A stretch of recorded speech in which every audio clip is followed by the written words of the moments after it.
Às vezes a gente está tentando lutar algumas coisas, lutas com as nossas próprias forças, e a gente não permite que o Senhor transforme a nossa vida a partir daquilo que parece quase às vezes chacota, gente.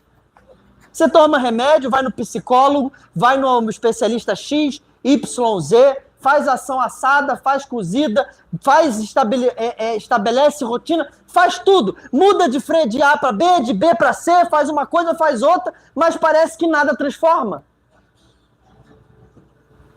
E às vezes, cara, numa noite de entrega integral, inteira, do seu coração. Não é do coração do teu irmãozinho do lado, é do seu coração. As vendas se caem, o coração se ilumina e você compreende aquilo que ninguém conseguia explicar. E você é transformado. O evangelho é loucura, irmão. Mas ele é o poder de Deus para salvar todo aquele que crê. Mas é loucura para aqueles que se perdem. Não tem como viver o evangelho a partir do pragmatismo religioso natural. Não tem como viver o evangelho. Tem como compreender aquilo que conheceu, mas não tem como explicar aquilo que não conheceu. Então, não é por alguém aqui abrir e falar 10 passos sobre o que é amar e o que é o amor que você vai conhecer o evangelho. Isso ajuda, isso contribui, aponta para a mesma direção, mas se você não se entregar, se você não se dobrar, se você não se quebrantar, se você não abrir da sua altivez, da sua arrogância, você não vai experimentar do evangelho nunca, do poder de Deus que transforma a sua vida, que redime pecados, que transforma culpa em testemunho, que transforma medo em coragem, em ousadia, que faz as coisas dessa história, dessa cidade, cara, pararem de ser um argumento para dizer do porquê que a tua vida deu errado, para se tornarem, na verdade, as pedras no qual você vai construir uma história relevante de transformação de vida que vale a pena ser vivida.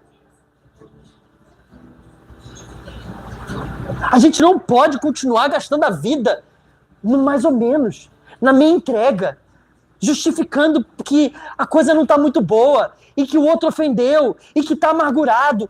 Sendo muito honesto, achar os culpados não vai resolver sua vida, só vai te enfiar cada vez mais no buraco de onde você veio. A única coisa que tem poder de transformar a sua vida é se levantar e assumir a responsabilidade da sua história, mas não como quem agora é independente, mas sim como agora quem se sujeita ao evangelho, obedece à verdade do evangelho e vai cumprir aquilo que o evangelho está te chamando para fazer e viver. Senão você vai continuar na mesma. Vai continuar na mesma história. Eu não estou profetizando contra você. Eu estou dizendo que vai continuar na mesma história. Eu estava vendo um vídeo de um pastor, o Juscelio, eu não lembro qual que é o sobrenome dele, é Juscelio Souza, sabe quem é? Cara, muito bom, cara. E ele fala de uma esposa que é casada com um marido que em julgo desigual. Então a esposa é crente, teve encontro com Jesus, o marido não. E ele vai usar o texto no qual a esposa temente ao Senhor santifica o seu marido. E eu vou ser bem honesto, gente. Eu tive muitos erros na minha história, muitos mesmos. Mesmo. Sabe qual é? Mas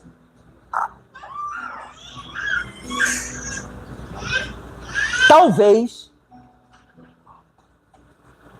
a minha intensidade, o meu desespero por Jesus tenha mexido tanto com a vida da Agatha em alguma estação, cara, que virou quase um inferno algumas coisas.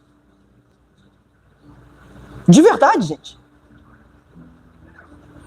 Mas ela foi impulsionada a ela mesma a ter um encontro com o próprio Senhor.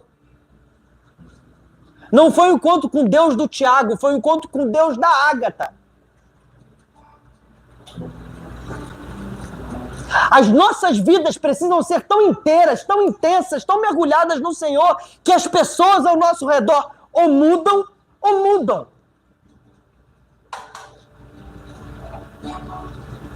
Elas precisam se sentir... Porque o texto vai dizer... A mesma palavra que vai dizer que a esposa santifica o marido, diz que se um marido descrente em julgo desigual abandonar, ela tem direito de casar com outro. Tem liberdade, na verdade, de casar com outro. Mas não diz para abandonar esse marido. Mas diz para você ser inteira no Senhor. Inteiro no Senhor. Certamente, como eu falei, não era a minha perfeição que talvez incomodou a Ágata. Mas a minha intensidade, sem dúvida, cara, gerava nela algum tipo de desconforto.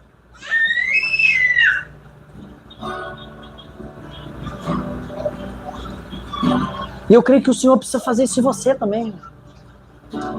Se aconteceu com a minha história, acontece com você, cara. E a gente precisa fazer isso também uns com os outros, conforme a vida vai avançando. Assim como a Ágata faz comigo, assim como o Lucas dormindo aqui, muitas vezes eu acordo, irmão, o irmão já tá ali no mover, cara. E a santidade dele me santifica, cara, porque me dá até vergonha se eu decidir fazer alguma outra coisa diferente. A nossa vida precisa avançar nessa direção, gente.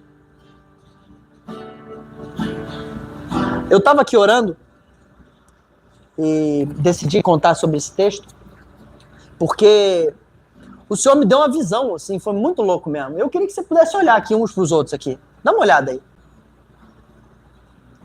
De verdade. Eu acho uma bênção mesmo. O Senhor transformou meu coração e encheu de gratidão de nós podermos nos reunir nesse formato que a gente se reuniu. Que a gente tem se reunido. De verdade. Mas vai crescer.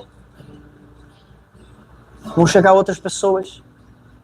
Talvez mais escangalhadas até do que você.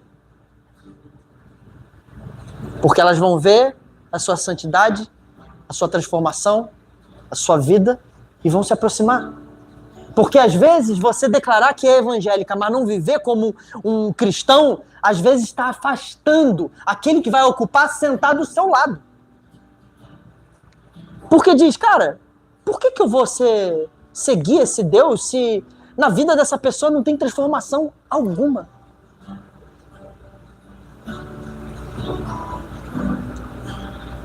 Mas de verdade, o que o Senhor me mostrou foi, eu vi assim, ó, cara, como se fosse assim, ó, tipo, um espaço com, como se esse sofá aqui fosse, por exemplo, eu esqueci o nome que dá, assim, para aquelas coisas de cadeira, assim, que junta, assim, que faz assim, e aí aqui como se fosse outro, tá ligado? E ali parecia que fosse outro, e cada um de vocês é como se vocês fossem multiplicados, assim, tá ligado? Tipo assim, ó, multiplicados, assim. Cara, vocês sabem que eu não sou numerolatra, sabem que eu não tenho paixão por isso, mas eu creio que a gente vai precisar lembrar desses tempos aqui em alguns momentos da história, da vida. Só que esses tempos vão depender da sua resposta hoje. Qual vai ser a sua resposta hoje para o Evangelho? Qual vai ser a sua resposta hoje para o Senhor? Para cada pessoa que passar por aquela porta, essa pessoa ao sentar do seu lado vai ser santificada por causa da sua entrega, da sua intensidade, ou desmotivada.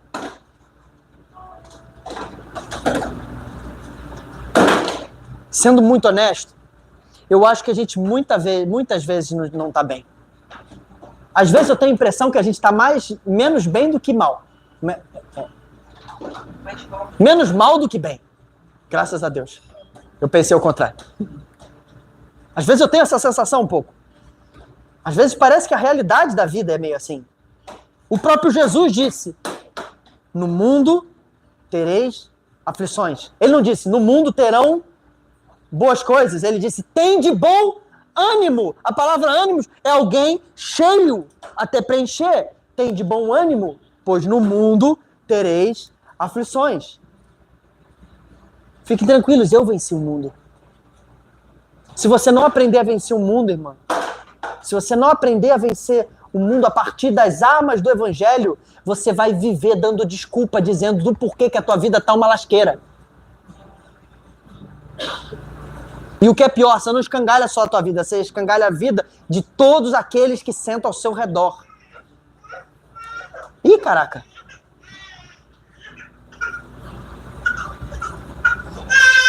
Tadinho dele.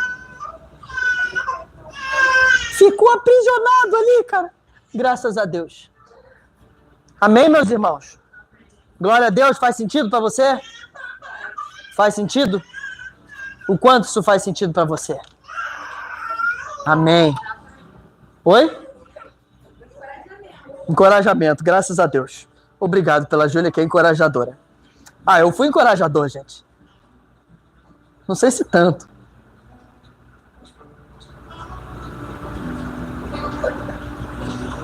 Mas nós estamos entrando nesse mês. Vocês lembram do tema que nós estamos entrando? Quem entrou ali na nossa meditação da semana já sabe do spoiler. Então a gente, quando você quiser saber o que a gente vai pregar no domingo, é só você ler a meditação toda. Se você meditar a meditação toda, você prega até junto comigo. Ou com quem for pregar. Graças a Deus, né? Muito bom. Qual que é o tema desse mês, dona Fátima? Glória a Deus. É, dona Fátima.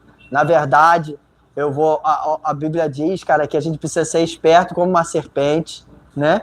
E como que uma pomba, como é que é? Deu tilt agora na cabeça. Astuto como uma serpente e manso, simples como uma pomba. Simples como uma pomba. Ó, pra você ser um pouco esperta como uma serpente, entendeu? Visão periférica. Dá uma olhada assim, ó, mais geral, assim. Dá uma olhada um pouco mais geral, assim, vai. Manda ver. Pô, você tá mandando bem, dona Fátima. Dona Fátima tá fazendo todas as meditações da semana. Glória a Deus.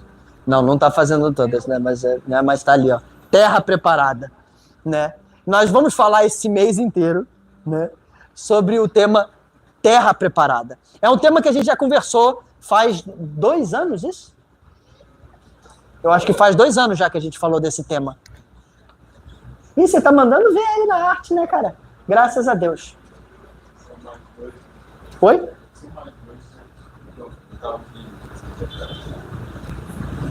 É, pode ser. Não faço ideia, mas faz um tempinho já. Nós compartilhamos e entramos nesse tema, que é o tema Terra Preparada. Diga assim, Terra Preparada. O que é a Terra Preparada? Jesus contou uma parábola, e ele conta uma parábola do semeador. E ele, no final dessa parábola, ele vai dizer que a semente caiu em terra boa. E essa semente que caiu em terra boa deu colheita 30, 60 e 100 para 1. O texto vai dizer que essa semente que caiu em terra boa, ela não só caiu, como germinou, amadureceu e deu fruto por completo. Jesus, quando vai explicar a sua parábola, ele diz que a semente é a palavra. O semeador é aquele que compartilha a palavra. Logo ele naquele momento. A terra é o nosso coração. Diga assim, a terra é o estado do nosso coração. E aí ele vai contar dentro dessa parábola sobre 4 terrenos. E aí nesse lugar dos 4 terrenos, existe a beira do caminho, existe o terreno pedregoso, existe o terreno cheio de espinhos e o 4º terreno, que é então a terra preparada. É a boa terra. O lugar onde a semente cai, e ela não só cai, como encontra espaço para amadurecer, florescer, frutificar e dar fruto com gosto de Jesus. Sendo muito honesto, às vezes quantas vezes você já viu alguém que entregou a vida para Jesus, disse que é crente, mas quando você foi lá para a intimidade dessa pessoa, você percebeu, cara, que essa pessoa tinha gosto de tudo menos Jesus? Seja bem honesto. Não acontece aqui na cidade do Rio de Janeiro, nem na família Rio. Mas não dá uma impressão, às vezes, que tem gente que teve um encontro com Jesus, foi lá, declarou que ama Jesus, foi afogado nas águas ali, mergulhou na água, mas quando você vai para a intimidade, parece que não tem gosto de Jesus. Não é verdade? Parece que a vida não muda. não transforma, que a pessoa não tem história, não tem novidade de vida, que nunca tem transformação e que a vida dessa pessoa está sempre uma lasqueira, sempre um inferno, nunca tem Deus fluindo ali na vida dessa pessoa. Quantas vezes nós mesmos não somos essa pessoa ou não fomos essa pessoa que entregou a vida para o Senhor. E a semente caiu dentro de nós. E aí, cara, passa tempo, passa ano e parece que nunca dá fruto com gosto de Jesus. Qual que é o fruto que tem gosto de Jesus? O fruto que tem gosto de Jesus é o fruto do Espírito, é o fruto de amor. Jesus foi constituído, vocês estão comigo? Jesus foi completamente constituído por amor. Diga assim, amor. Jesus foi constituído por amor, ele é feito de amor. A semente do Cristo é amor, não tem amor, é amor. E o amor é alegria, bondade, benignidade, fidelidade, mansidão e domínio próprio. Esse é o amor. Esse é o fruto que Jesus tem para nós. Na medida que o Evangelho encontra espaço na nossa vida, ele vai dar fruto de amor. Nós vamos ter gosto de alegria, vamos ter gosto de bondade, vamos ter gosto de paciência, gosto de fidelidade, gosto de domínio próprio. Se não está tendo gosto de domínio próprio, tem alguma coisa errada que não está acontecendo na nossa vida. E aí, se não está acontecendo na nossa vida, nós precisamos passar o crivo dessa resposta. Porque, seja bem honesto, você não quer terminar a vida como um crente que passou a vida inteira frequentando o culto, mas no final das contas, Jesus olha para você e diz: eu nunca conheci você. Porque a verdade é que muitas vezes a gente fica se preocupando muito em responder essa pergunta. E aí, você conhece Jesus? Mas a pergunta que nós vamos precisar responder, ou melhor, quem vai responder mesmo é o próprio Jesus, lá no fim dos tempos, na consumação do encontro com ele, no seu retorno, é: você foi conhecido por Jesus? Ele te conheceu? De maneira com que o relacionamento seu foi tão íntimo com ele, não com um pragmatismo religioso, mas que ele conheceu o seu interior. Que ele teve relação tão profunda dentro de você, de maneira com que gerou vida dentro de você. Porque a gente tem dois caminhos durante a nossa vida. Ou gastar a vida justificando para os outros a lasqueira da condição no qual nós estamos, ou permitir que o próprio Senhor nos leve pelo seu caminho, onde nos tornamos terra preparada de verdade. Tem um texto que Jesus vai contar um pouco sobre isso, que está lá em Lucas. Se você quiser abrir aí.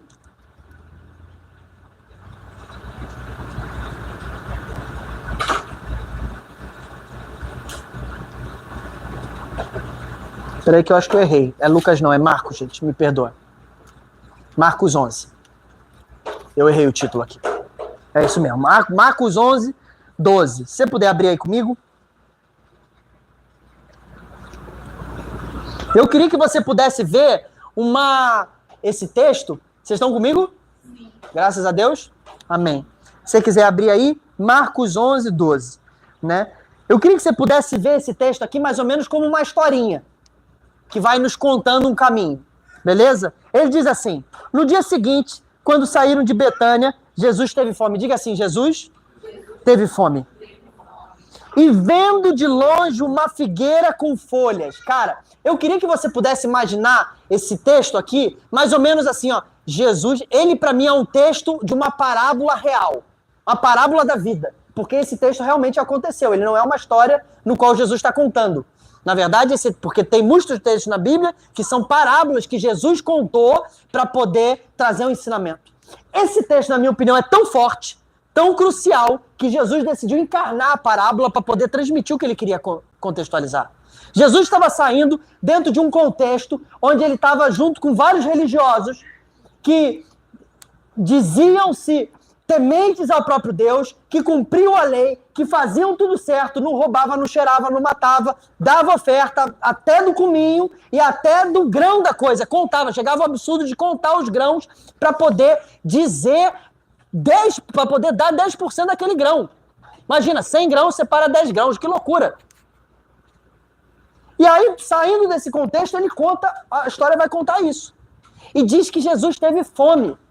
E ao olhar para aquela figueira, ele vai vê-la, porque ele vê aquela figueira com folhas. E aí eu queria que você pudesse imaginar Jesus saindo desse contexto, junto com os discípulos caminhando, os 12 discípulos lá, e quantos mais estivessem ao redor ali, mas não eram tantos assim, e de longe Jesus começa a ter fome. Ele está na terra aqui, ele está aqui nesse corpo natural, é uma coisa natural, e ele tem desejo por aquela figueira que ele vê lá. E aí, quando ele olha aquela figueira, é uma figueira com folhas. Diga assim, figueira com folhas. A figueira com folhas, minha gente, significa que é uma figueira que tem fruto. Porque era algo conhecido na história que quando uma figueira desse folhas, significava que ela estava na estação de dar frutos. Jesus veio da onde? De que lugar que Jesus veio? Como pessoa? Veio da onde? Nazaré, beleza. Mas antes de Nazaré, ele veio da onde? Do céu. Do céu. Do reino do pai dele. No reino do meu pai, é assim que funciona. E no reino de onde Jesus veio, da terra de onde Jesus veio, a planta, a árvore, dá fruto. E dá fruto nos 12 meses do ano. A árvore do lugar, do reino de onde ele veio, antes mesmo de ser encarnado ali dentro do ventre de Maria, as árvores lá dão fruto todos os meses do ano. Aí imagina, Jesus com seus discípulos tem fome e a fome inclina ele na direção de olhar com atenção para aquela árvore, e quando ele olha para aquela árvore, ele vê folhas. Só que, cara, não está na estação de dar fruto. O próprio texto vai seguir e vai dizer. Aí pensa, Jesus com fome, sai correndo daquele lugar e vai até a figueira, porque ele fala assim, cara, encontrei, não é possível, encontrei uma figueira aqui nessa terra, aconteceu alguma coisa, talvez eu não estou sabendo tudo, eu encontrei nessa terra aqui uma figueira que dá fruto, assim como as figueiras lá da terra do meu pai, de onde eu vim, que dá fruto nos 12 meses do ano. Porque de longe, aquela figueira tinha folhas. Diga assim, folhas. Diga assim, folhas falam de aparência. Aquela figueira tinha aparência que tinha frutos. Porque toda árvore do pai dele que tinha aparência, necessariamente tinha frutos. E Jesus nem cogitou, ele saiu correndo e foi até lá aquela figueira. Só que ele não ficou olhando de longe tentando avaliar aquela figueira. Ele foi até perto daquela figueira. E quando ele chega perto daquela figueira, ele olha por debaixo das flores, das folhas. O que ele vê, gente? O que ele vê? Olha o que está escrito aqui. Foi ver se nela acharia alguma coisa.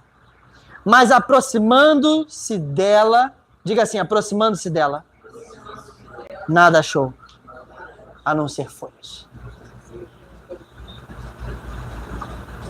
Jesus sentiu o desejo de ir para perto daquela figueira. Ele tinha fome de ir para perto daquela figueira. Ele tinha fome de se alimentar do fruto que vinha daquela figueira. Assim como Jesus tinha fome de se alimentar do fruto que vinha daquela figueira, Jesus, ao olhar para nós, ele sente fome de se alimentar dos nossos frutos e conhecer o nosso interior. Não tem como nós conhecermos os frutos que estão sendo dados pela vida dos nossos irmãos sem nós irmos para perto deles. Você não vai conhecer a intimidade do seu irmão só encontrando ele em culto, em ajuntamento. Você vai precisar ir para a intimidade dessa pessoa. Só que Jesus olhou e viu que ela tinha folhas. Logo, se tem folha, tem... Fica comigo, gente. Logo, se tem folha, tem... fruto. Mas o que tinha? Não tinha fruto. Sabe o que significa? Aquela folha só tinha aparência. E você sabe qual que é o pior? Olha o que ele diz. Não achou nada a não ser folhas, porque não era tempo de figos. Figos. Sabe o que significa? Não estava na estação dela ter fruto. Logo, tá tudo bem. Não está na estação de dar fruto. Só que sabe o que Jesus faz com essa figueira? Ele diz assim, então Jesus disse à figueira, nunca mais alguém coma dos seus frutos. E os discípulos de Jesus ouviram isso. E passando por aquela figueira pela manhã, viram que a figueira estava seca até a raiz. Gente, pensa nesse cenário. Você está lá na sua casa, e aí você senta todo dia naquela tua cadeira de balanço.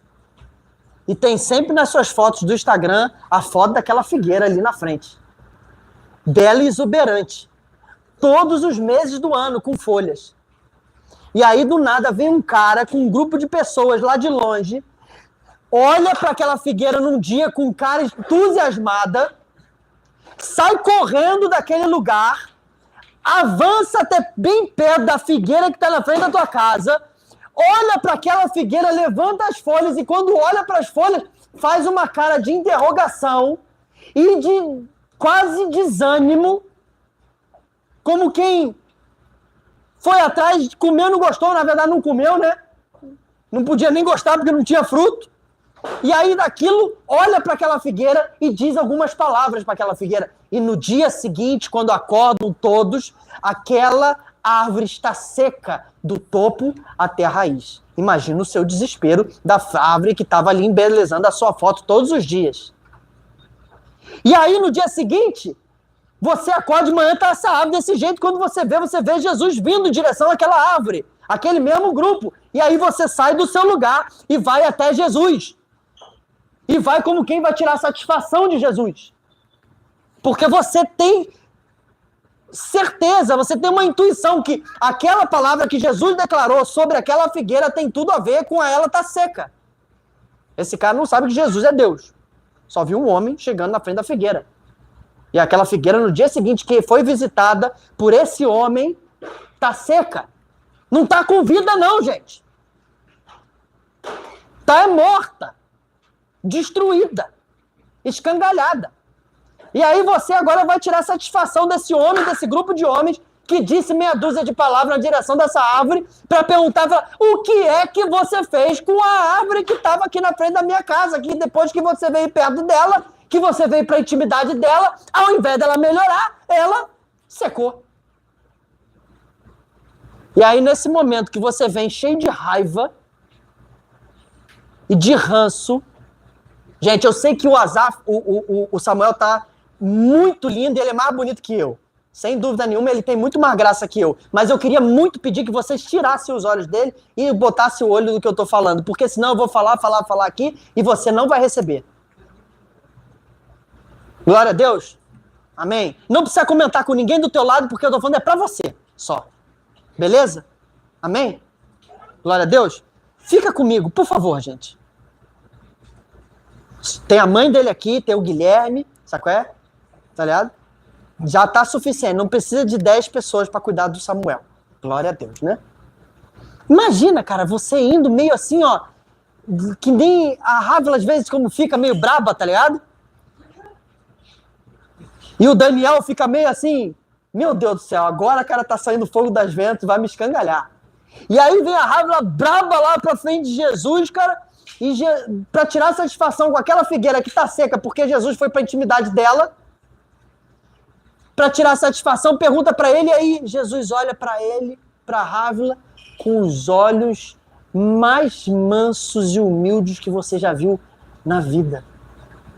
E te pergunta, ué, por que você está espantado? Você não percebeu que essa figueira estava com folhas? E aí você pensa assim, é óbvio que eu percebi que ela estava com folhas. E aí ele vai fazer uma pergunta, você não percebeu que essa figueira tinha folhas e que a figueira, sempre que ela tem folhas, significa necessariamente que ela tem frutos? E aí você pensa dentro de você, faz aquela cara meio de poker face, tipo assim, cara, não vou parecer aqui que eu sou meio ignorante, que eu não estou entendendo o assunto. Pensa assim, cara, Eu nunca percebi, cara, que uma figueira, quando tem folhas, tem fruto. Na verdade, eu nunca cheguei tão perto dessa figueira, além de tirar foto com ela, para perceber que, na verdade, as folhas delas encobriam um lugar que não havia frutos. Que ela tinha aparência, mas no final das contas, não tinha fruto. E aí Jesus fala assim, você sabia que árvores como essa estão corrompidas? Porque quando ela tem aparência e não tem fruto, significa que ela está com algum problema no DNA dela. Porque o certo dessa árvore era não ter folha nessa estação. Porque se ela tem folha, ela está dizendo para todas as pessoas que passam ao redor que podem chegar na sua intimidade porque o que vão encontrar lá dentro é fruto. E fruto de figo. Segundo a imagem que ela está mostrando. E aí você pensa assim, fala assim, meu Deus, como é que eu nunca me importei tanto com essa figueira a ponto de pensar tantas coisas sobre uma figueira assim? E ela sempre esteve aqui na frente da minha casa. E aí Jesus fala mais uma coisa assim, ou melhor, e aí você pergunta para Jesus, foi você que secou essa figueira então? E ele olha, foi. Quase como quem estivesse dizendo uma coisa com alegria. Imagina, uma figueira de anos, que está ali plantada, que chegou a se tornar grande o suficiente para estar no tempo, inclusive, de dar frutos. E agora, por uma palavra de Jesus, secou, acabou. Não tem mais vida. Ah, imagina, cara. Vem Jesus e olha para você e diz, fui eu mesmo que sequei ela. E aí você fala assim, esse cara é um crápula. É um malvado. Aí ele fala assim, você sabe por que eu sequei? Eu sequei porque se não secasse ela estaria sentenciada para o resto da vida a continuar com a sua natureza corrompida. Tendo imagem, mas não tendo frutos. Tendo aparência, mas nunca dando fruto segundo a sua espécie. E secá-la seria a única forma dessa árvore se tornar terra de novo e ter uma semente perfeita plantada nela, para que ela pudesse vir a dar fruto no tempo certo. Sabe, gente, eu estou contando essa história, mas na verdade essa figueira muitas vezes somos nós. Que temos aparência, temos cara, temos cheiro, que dá fruto todos os tempos do ano, que tem aparência que vai dar fruto todos os tempos do ano. Tem aparência de cristão, de crente, fala como crente, anda como crente, faz coisa de crente, mas basta Jesus vir na sua intimidade, basta alguém, um irmão, vir na sua intimidade para sair de lá tendo certeza que você não tinha gosto de Jesus.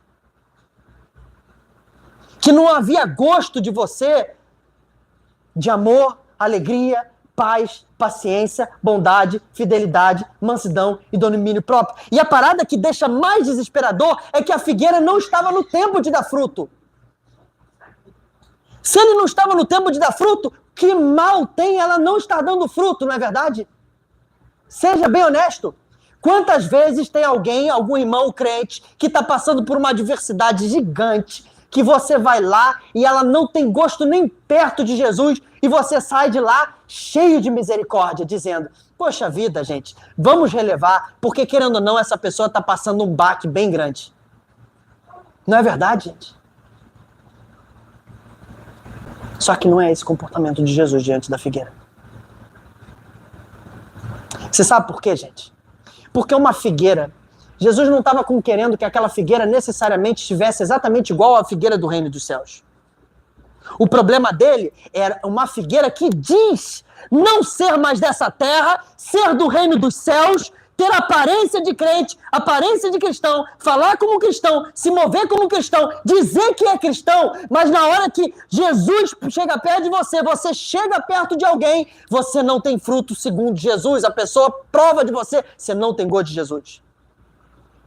O problema de alguém que tem aparência, mas não tem fruto, é que essa pessoa não pode ser tratada, não pode ser curada, não pode ser transformada. Quando você olha, você pensa, tá tudo bem, é uma maravilha a vida dela. E aí do nada a pessoa desvia, a pessoa cai num problema gigante. Você fala, o que é que houve?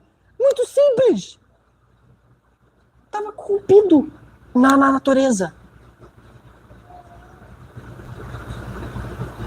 E Jesus diz o que tem que ser feito para resolver esse problema. Segue. Morra. Sabe por quê, gente? Os frutos que Jesus espera de nós, a natureza desta terra não chegam nem perto dos frutos que Jesus espera de nós. A natureza dessa terra não tem poder de gerar fruto todos os meses do ano.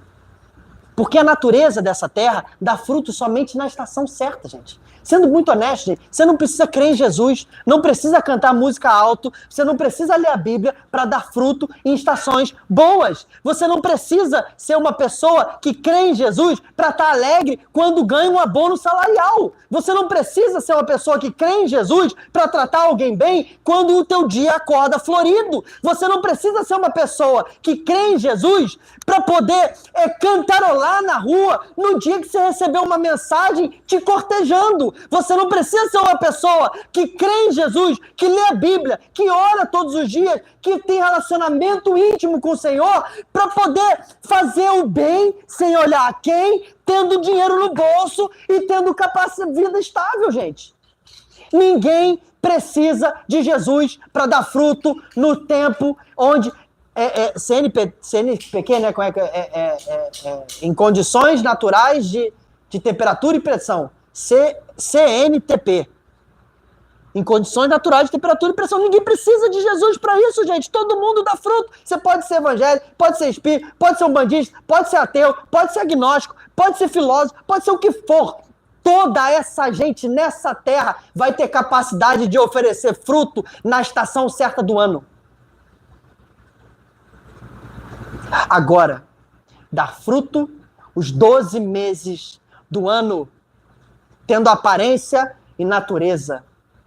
Só aqueles que nasceram de novo e tiveram a semente do Cristo plantada de maneira com que isso foi amadurecido, foi germinado, amadurecido, até que desse fruto. E não é pouco fruto. Não é fruto para uma situação, para duas situações. É 30, 60 e 100 para um.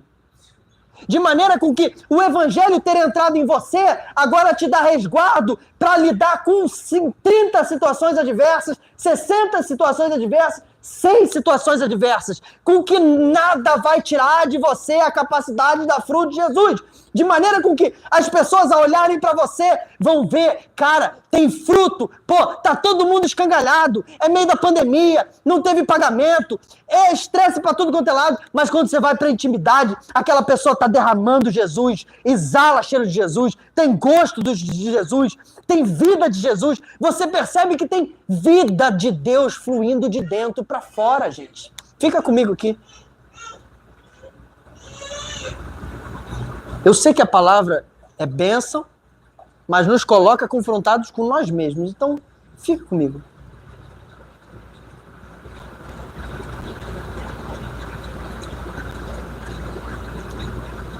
A gente precisa entender que diante disso tem dois lugares que a gente pode estar. Ninguém importa consigo mesmo. Às vezes a gente não precisa que Jesus venha na nossa intimidade para dizer que a gente só tem aparência, mas não tem fruto. A gente sabe quando só tem aparência, mas não tem fruto. Tem duas condições nesse lugar. Uma delas tem uma aparência já de crente, evangélico, não peco, não roubo, não mato, não fumo, sou maduro, já sei da palavra, já conheço o evangelho há muitos anos. Tem que ter fruto, gente. Se não tem fruto, só tem uma solução para isso. Morra. Mas tem o outro aqui, que talvez não tenha fruto. Porque o texto diz que a semente caiu em terra boa, germinou, amadureceu, até que desse fruto a 30, 60, 100 para 1. Diga assim, até que. Essa é outra maldade que aqueles que têm aparência, mas não têm fruto, fazem com esses que estão acontecendo aqui, ó. Sabe por quê? porque se tornam inalcançáveis. E eles destroem aqueles que estão nascendo de novo de verdade. Porque esses que estão nascendo de novo, plantou a semente, no dia seguinte, foi lá ver, tem alguma coisa? O que aconteceu lá? O que aconteceu lá? Plantou a semente hoje, amanhã tem o quê? Na terra, plantou a semente hoje, acontece o quê? Tem o quê? O que tem lá, gente? Tem nada, gente. Passou uma semana, o que vai ter lá? Talvez você vai ter, se for uma semente mais braba ali, você vai ter o quê lá? O quê? Um broto, gente. Passou um mês, o que vai ter lá, gente? O dicotiledônio lá, tipo. Viu que eu não faltei aula de biologia, né? Aí isso tudo vai passar, vai nascer o primeiro ramo, o segundo ramo, vai fortalecer os troncos, as raízes vão se entrelaçar, eles vão ser protegidas pelas outras árvores mais maduras ao redor, até que chegue no tempo certo de dar fruto. Só que tem uma coisa muito simples. Quando uma semente nasce de verdade, a partir do evangelho, uma semana depois vai ter cara de quê ali? Quando tem um broto, tem cara de que tem o que ali? O que tem cara ali? Você tem um broto, tem cara de quê? Quê? Oi? Fala mais alto, irmão. Não ouvi, desculpa. Broto. E esse broto significa que aquilo ali tem o que ali? Oi? Vida, cara. Tem vida. Só que você vai esperar fruto daquilo ali, gente? Você já foi tentar colher fruto depois, assim, porque às vezes a gente, quando planta pelas primeiras vezes, a gente fica olhando todos os dias a plantinha, né? Pra ver se nasceu, não é verdade? Fica até aquele negócio meio ansioso, bota mais água, morre por excesso de água, não é verdade? Só que, cara, seria burrice alguém esperar fruto, loucura alguém esperar fruto de uma planta que acabou de nascer, não é verdade? Tem cara que nasceu de novo. Tem aparência que nasceu de novo. Tem cheiro que nasceu de novo. Mas tem aparência de que é broto. É broto. É quebrantado. É maleável. É ensinável. É obediente. Bebe o leite. Está com fome. E se alimenta. E não espera fruto. Talvez não vai ter paciência. Talvez não vai ter alegria. Talvez não vai ter paz. Talvez nem vai ter fidelidade. Mas tem vida ali. Agora, o problema de Jesus é quando tem cara de crente, velho, que vive o evangelho há anos, que sabe de Bíblia, sabe de Jesus, sabe falar bonito, tem cara de fruto, mas não tem fruto. Esse destrói os que estão nascendo agora, esse destrói toda a história, esse apaga com a realidade do evangelho, esse destrói a igreja. Porque tem cara, tem cheiro, mas não tem gosto. Para esse, uma solução. Permaneça aos pés da árvore da vida. Para esse, só tem uma solução, gente. Seca. Morra. A atitude de maior misericórdia de Jesus.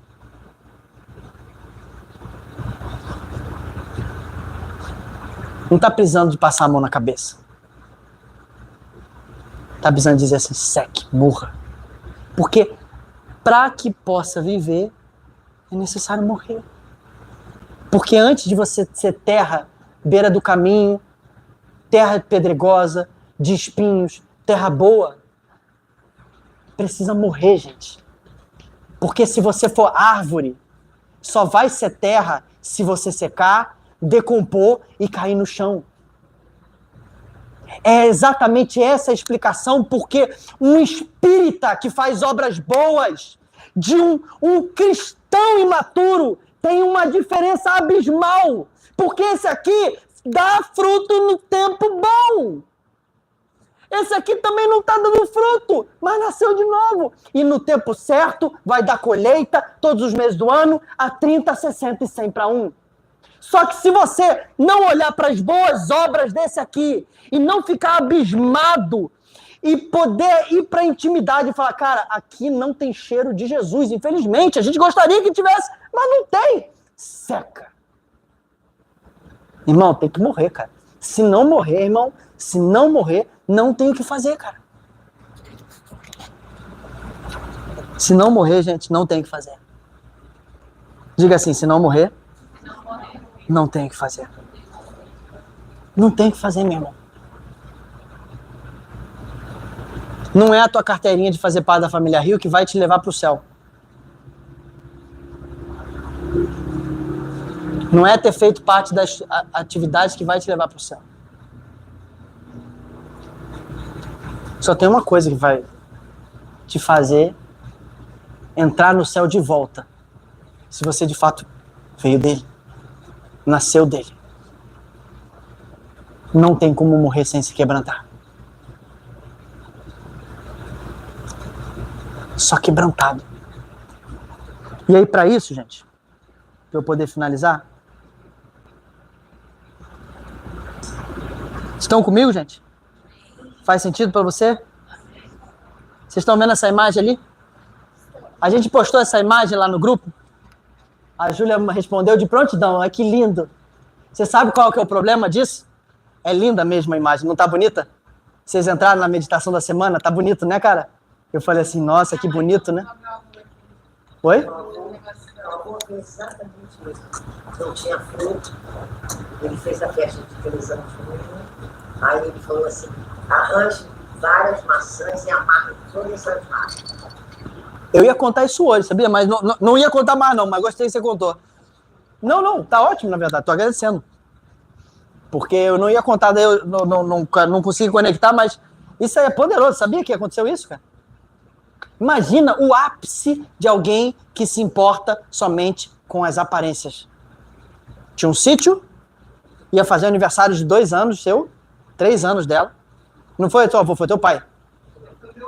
É, foi o avô dela, né? O meu avô decidiu dar uma festa para socialite dos políticos de Duque de Caxias, no sítio dele. E o sítio dele era um sítio cheio de árvores frutíferas. Só que não estava no tempo de dar fruto. Ele mandou comprar fruta e amarrar em cada árvore. Para todo mundo chegar lá e ficar impactado, porque era um sítio com árvores frutíferas. Isso às vezes é a expressão da nossa vida. E é justamente por isso que eu quero entrar aqui. Obrigado pelo teu ensejo, porque eu não sabia como é que eu ia conectar isso, mas achei ótimo. Diga assim, terra preparada. É necessário morrer para as aparências. Irmão, enquanto você gastar a sua vida se importando somente com as suas aparências, você vai garantir que a sua vida continue na mesma. Porque só no momento que Jesus conseguiu chegar na intimidade daquela figueira, aquela figueira ganhou uma oportunidade, ganhou a capacidade, por mais que a primeira estação fosse sofrida porque vinha de um morra, seque, as próximas estações seriam de esperança. E tem gente, porque nunca quer sofrer o morra e o seque de Jesus, nunca chega nas estações de verdade e de esperança. E aí ficam mendigando somente algumas estações do ano que vão dar fruto. E se contentam com isso, enquanto a promessa de Jesus é dar fruto todos os meses do ano, a 30, 60 e 100 para 1. Antes de tudo, eu quero dizer 6 coisas que nós precisamos morrer para que possa haver vida. A primeira coisa que nós precisamos morrer, diga lá. Tem na hora que eu desliguei que pediu. Deixa que eu passo. É necessário morrer para? Vaidade, gente. Se você não morrer para vaidade, cara, não vai ter chance para você, cara. Se você não morrer para aquilo que é vazio desse mundo, não tem o que fazer, cara. A semente do evangelho não vai encontrar espaço em você, porque você vai continuar tendo aparência, vai continuar tendo forma, mas nunca vai viver a plenitude do evangelho na sua vida. Vai ser sempre o testemunho da história do outro. Vai ser, já teve a sensação, às vezes, parece que isso só acontece no terreno do vizinho. Muito simples, cara. A Ana estava dizendo um negócio hoje muito poderoso. Falou assim, que nós faríamos o quê? Obras maiores que Jesus. O texto diz. Só que, cara, a gente quer fazer obras maiores que Jesus e a gente não faz nem as mesmas obras. Para isso a gente precisa morrer para vaidade, cara. Jesus morreu completamente para vaidade. Em Filipenses 2 diz, olha o que diz lá em Filipenses 2.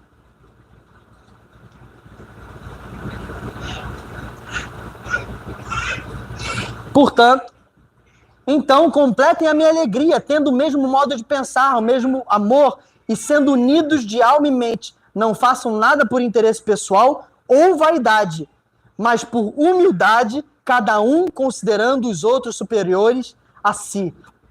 Não tendo em vista somente os seus próprios interesses, mas também os dos outros. Tenham entre vocês o mesmo modo de pensar de Cristo Jesus, que mesmo existindo em forma de Deus, não considerou que ser igual a Deus era algo que deveria ser retido. Gente, se você não permitir morrer para a vaidade, você nunca vai desfrutar da glória que Jesus desfrutou. Porque o mesmo texto, ele vai terminar, ele diz assim, ó, por isso também Deus o exaltou. Diga assim, Deus o exaltou sobremaneira. Sabe, gente, você às vezes está tentando você mesmo se exaltar. Você mesmo se valorizar. Sabe esse negócio? Eu preciso me valorizar, eu preciso fazer isso, preciso fazer um monte de coisa. Só que, cara, você nunca experimenta Deus te valorizar. Deus te exaltar. Porque aqueles que Deus exalta, ninguém rebaixa, gente. Se a gente não morrer para a vaidade, a gente nunca vai experimentar de verdade aquilo que Jesus tem para nós. Mas a gente não precisa só morrer para a vaidade, a gente precisa morrer também por orgulho. Vai lá. Fica aí comigo para a gente poder ser rápido assim, ó. Né? Glória a Deus. Diga assim, eu preciso morrer por orgulho. Se você fez essa meditação, você vai ver, cara, como é poderosa. Em Romanos 2 diz assim, porque pela graça que me foi dada, digo a cada um de vocês que não pense de si mesmo além do que convém. Diga assim, eu preciso não pensar de mim além do que convém. Romanos 12, é isso aí, poderosa você tá, cara. Presta atenção, gente. Tem gente que sofre de baixa autoestima, não é mesmo? Você já ouviu alguém sofrendo de baixa autoestima? Já conheceu alguém que sofre de baixa autoestima? Que olha na frente do espelho e se sente diminuído? Fala assim, ai, que tristeza que eu sou. Olha para a sua história de vida e fala que tristeza que eu sou. Você percebe que o texto não fala, não pense menos de si, mas sim, não pense aquém de você? O texto não diz isso. Ele disse assim, só não pense além. E eu creio mesmo que nós não temos que pensar nem além e nem a quem. Mas o texto não gasta energia falando para você não se pensar a quem. E, cara, é muito poderoso você entender isso. Quem tem baixa autoestima, na verdade, tem uma hiperestima frustrada. Sabe o que significa isso? Significa que pensou demais sobre si, acreditou que deveria ser YXZ. Não alcançou isso. O que aconteceu? Frustração. Frustração, agora vai lá e se olha na frente do espelho, como é que tá? Baixa autoestima. Na verdade, baixa autoestima não é pensar menos de si. Na verdade, baixa autoestima é ter pensado demais de si e ser frustrado naquilo que pensou. É achar que você deveria ter sido, que você deveria ter feito, que você deveria ter a aparência, ter a forma, ter o jeito, e que esse deveria ser você. E aí, quando você vai lá diante do espelho, você olha e fala, pô, não sou. Diga assim, eu preciso abrir mão do orgulho. Irmão, há uma graça de Deus para cada um de nós, cara. E enquanto você não conseguir olhar para a sua história, para a sua vida e ver a graça dele, você vai viver para sempre, cara, sofrendo de baixa autoestima. E se você ficar sofrendo de baixa autoestima, você nunca vai ter o coração grato para poder receber a semente do evangelho. Você não vai conseguir passar pelo início do evangelho. Você não vai conseguir fazer cocô nas calças. Não vai conseguir as pessoas te limpando. Você não vai conseguir ver a tua vergonha sendo exposta. Porque você vai precisar sempre já começar do fim. Começar como quem sabe tudo, falar como quem está pronto, dizer como quem já acerta. Você não vai se permitir ser corrigido, ser orientado, ser governado. Você não vai aceitar nada, você vai parecer já perfeito.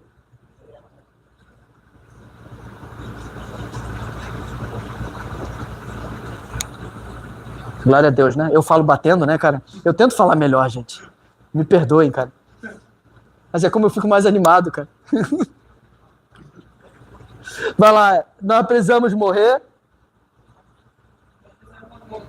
Para a independência. Gente, se você não morrer para a independência, não tem jeito, cara. Talvez aquela árvore ali só tinha a aparência de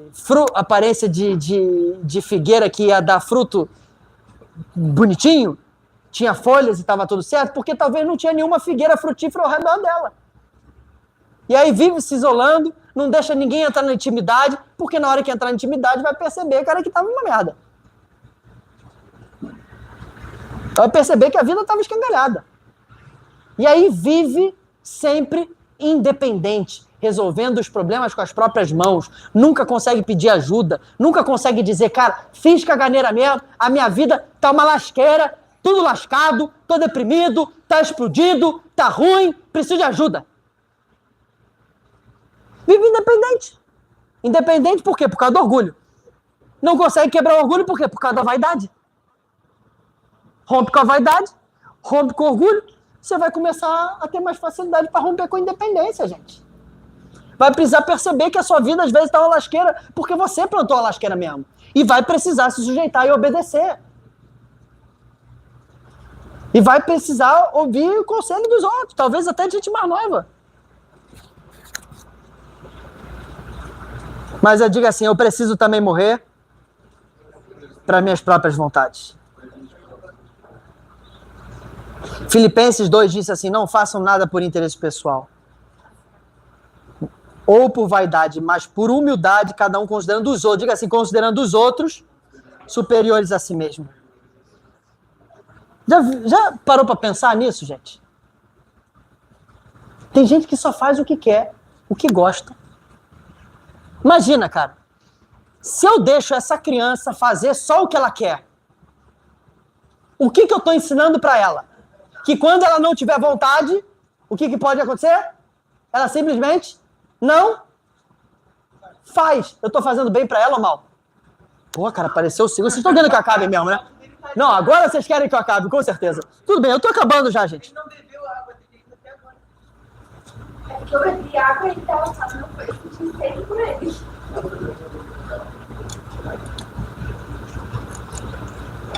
Eu tenho uma falha genética, gente, que a minha boca é vazada.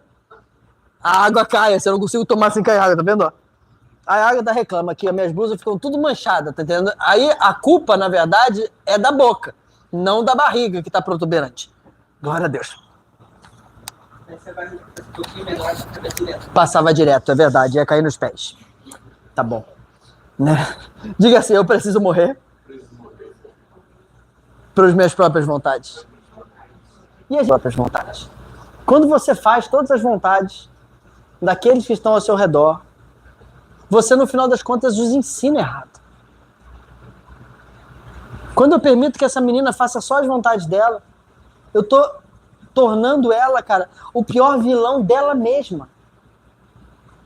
Enquanto o meu trabalho aqui é preparar ela para a vida. Porque se não morrer para minha vontade, eu não vou viver nunca a vontade do Senhor. Porque a vontade do Senhor, inicialmente, vai sempre se opor à minha. Porque esse mesmo texto de Filipenses vai dizer assim, ó, que Deus efetua em nós tanto o querer quanto o realizar. Você nunca vai experimentar que as suas vontades sejam a vontade que Deus quer realizar se você no início não passar pelas suas vontades terem morrido. Se você precisa só fazer o que dá na tua telha, o que você quer, o que você pensa, tenho vontade eu faço, não tenho vontade eu não faço, e ainda diz assim, só faço quando tenho vontade, você está dizendo assim, eu sou um neném. Porque só neném faz as suas próprias vontades o tempo todo. Quer que as suas vontades sejam feitas o tempo todo. Porque conforme vai amadurecendo, vai aprendendo, vai entendendo. Cara, a vida não é sobre fazer só o que eu quero, só o que me dá na telha, só as inclinações que eu quero. A vida é, na verdade, sobre fazer aquilo que é certo, fazer os princípios, é viver a vida com relação, é dar valor às alianças e permitir que o próprio Senhor me guie e me oriente pelos caminhos. Só que, cara, se você não abrir mão das suas vontades de sair da tua cama, de não fazer a coisa conforme você perfeitamente planejou, você nunca vai experimentar a boa, perfeita e agradável vontade de Deus. Não tem como experimentar isso, você não morre para você, cara. Se você não morrer para suas vontades, você vai viver para sempre patinando. E hoje vai estar talvez com 20, daqui a pouco com 30, 40, 50, e vai perceber, cara, que você é uma máquina aprisionada ao seu próprio ventre.